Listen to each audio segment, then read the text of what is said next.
La parole est à Monsieur Guillaume Chevrollier. Merci, Monsieur le Président. Mes chers collègues, ma question s'adresse à Monsieur le Premier ministre. Elle concerne la situation des buralistes. Situation déjà difficile que votre politique va aggraver. Il ne s'agit pas de remettre en cause la lutte contre le tabagisme, que nous soutenons, mais d'assurer la survie de cette profession. En effet, le récent rapport Kéran sur les aides aux entreprises suggère de remettre en cause le contrat d'avenir 2012-2016 que l'État a conclu avec cette profession. Ce rapport propose de diminuer de 210 millions d'euros l'aide aux buralistes qui leur avait été octroyée en contrepartie des hausses des taxes sur le tabac. Son application provoquerait une baisse de leurs revenus inacceptable.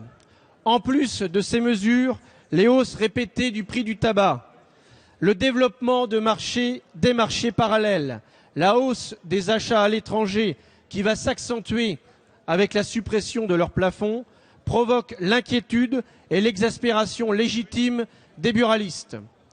La pérennité de ce réseau est donc menacée alors que les buralistes jouent un rôle de service de proximité indéniable, notamment dans les territoires ruraux.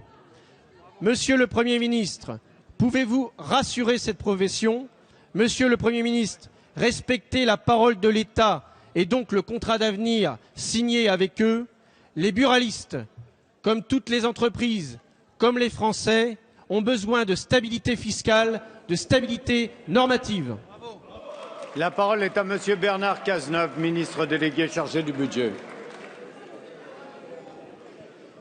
Monsieur le député, vous avez raison d'insister sur la situation particulièrement difficile à laquelle les buralistes se trouvent confrontés aujourd'hui, pour des raisons qui tiennent globalement à la situation de l'économie, pour des raisons qui tiennent aussi au fait que nous avons décidé, pour des raisons de santé publique, de prendre dans le cadre du projet de loi de financement de la sécurité sociale des dispositions que les professionnels du tabac ont décidé de répercuter sur les prix, ce qui occasionne une hausse du prix du tabac à partir du 14 juillet dernier.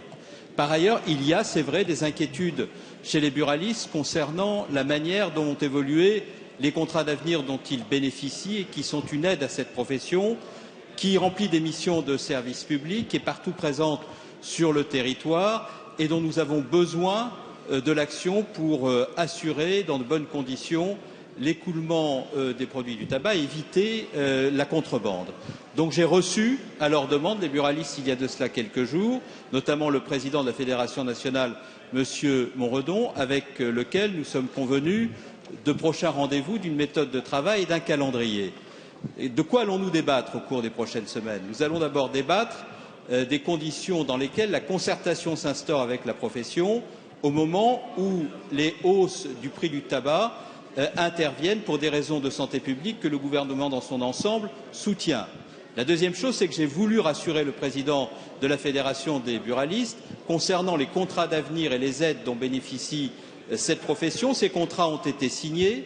Lorsque l'État prend des engagements à travers la signature de contrats qui engagent ses financements, il doit les respecter. Et pour l'avenir, je leur ai indiqué qu'aucune décision ne serait prise sans que la concertation avec eux aille à son terme.